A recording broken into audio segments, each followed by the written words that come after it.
আমরা পাবো ascending aorta, যেটা আর্চ অফ অ্যাওর্টা থেকে চলে আসছে এবং আর্চ অফ অ্যাওর্টার যে ব্রাঞ্চগুলো আছে সেগুলো আমরা এই সারাউন্ডিংয়ে এখানে দেখতে পাচ্ছি। এরপর এখান থেকে আমরা যদি এভাবে দেখাই তাহলে সবার যে পেছনে যে ভেসেলটা থাকবে সেটা থাকবে আমাদের ইসোফেগাস। ইসোফেগাসের ঠিক সামনে একটু কার্টিলেজিনিয়াস যে পার্টটা আছে সেটা হলো আমাদের ট্রাকিয়া।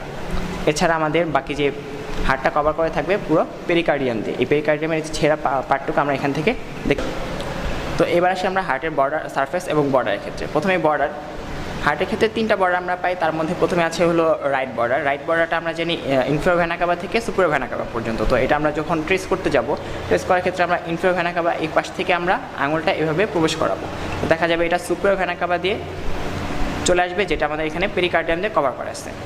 তাহলে আমরা এখান থেকে এই পর্যন্ত আমরা পেলাম হার্টের রাইট বর্ডার।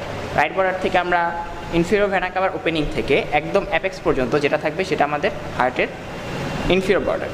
সেক্ষেত্রে আমরা